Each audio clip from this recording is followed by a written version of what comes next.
Hello everyone, welcome to the Invoice Academy. Hope you all are doing well and gearing up for the AO exam. So today we will discuss about the agricultural extension previous year questions. Those were asked previously by the KEA in 2017. So agricultural extension, if I say agricultural extension is a very the questions from the agricultural extension are like a low hanging fruit. We have to pick it because the syllabus is very limited for the agricultural extension I'm talking about, and we can easily cover within short limited of time.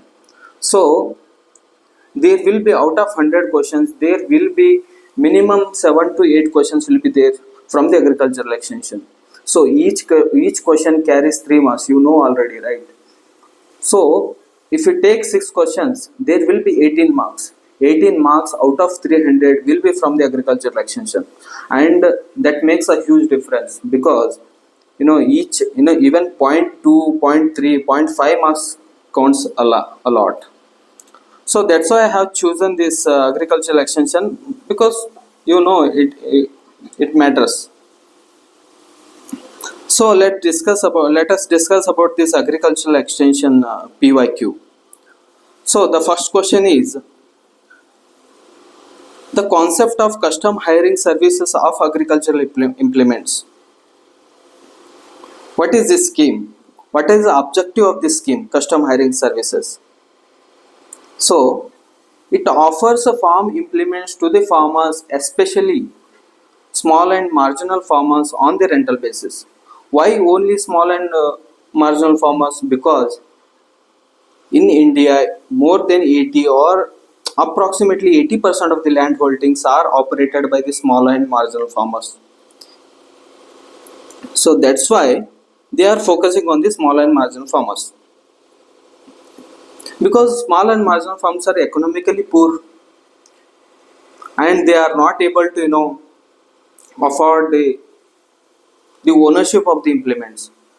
So in order to benefit the small and marginal farmers, in order to improve their economic status, this concept comes into the force. This concept came under this submission on agricultural mechanization scheme that was launched in 2014-15, and this was a previous year question in various exams. Even if you take AFO or NABARD, this was a question. This was a question already asked. So you have to remember this year. Under this submission, the custom hiring services, they implemented this this scheme. So in this scheme, in this SMAM scheme, this was like centrally sponsored scheme, and you have to know the difference between, there are two kinds of schemes will be there. One is central sector, one more is centrally sponsored. You have to know the difference between that. It is a in the central sector, 100% of the fund will be provided by the government of India. In the centrally sponsored, both state and center will contribute for the implementation of the project. It can be any project. So in central sector, 100% of the fund will be provided by the government of India. In case of centrally sponsored, both center as well as state will contribute for the implementation of the project. In this case, this is a centrally sponsored. This is centrally sponsored. So in this case, government of India plus state government will be contributing for the implementation. So government of India will contribute 60% of the whatever the fund, and the state contribute over 40% of the whatever the fund. So both the government will contribute here. So In case of northeastern states, the government of India contribute 90% and the state contribute 10%. In case of UTs, 100% of the fund will be provided by the government of India. There are the main, you have to know the main objective of the custom hiring center. Because of the high cost of the implements, farmers will not be able to take the ownership of it. And in order to because of the fragmentation of the land and various challenges faced by the farmers, so the only feasible option available is a mechanization of the farm. Through mechanization we can improve the production of the food crops. So that was all about the first question. Let us move to the next question. So if you consider this question, and this is very direct, there is no concept here actually. In agricultural extension there are a lot of things we have to memorize. There is no option. We have to score the marks here. We have to get the marks from the agricultural extension. So we have to remember, there is no other options. We have to remember somehow. So so uh, so the question is, the book cooperative extension work is written by Kelsey, LD and Hearney. So we'll know the about the other scientist or the professor mentioned here. The first option is S.C. Sander. S.C. Sander, he wrote the book called The Cooperative Extension Service. So you make the difference here. They have asked about the work, cooperative extension work, and the S.C. Sander wrote the cooperative extension service. So you have to remember this. You can you can remember the trick like service for Sander, like this. So somehow we have to remember. And the Paul Ligon, I hope you know all this.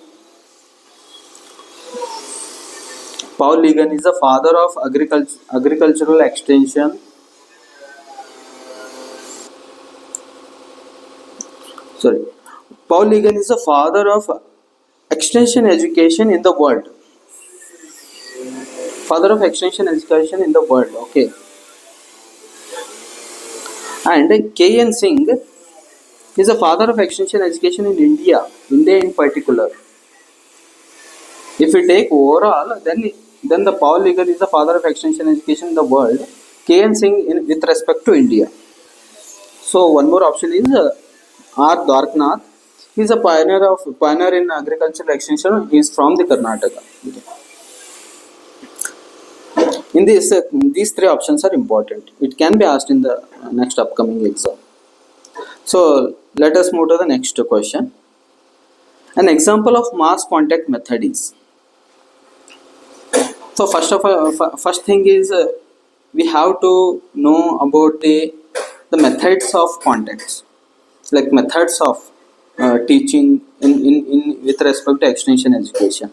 There are three methods, that is individual level and the group level and the mass contact method. Yeah, there are three methods of three methods of contact between the extension worker and the farmer. So yeah, in individual contact method, individual means we have to meet the person face to face or individually. That's what it means.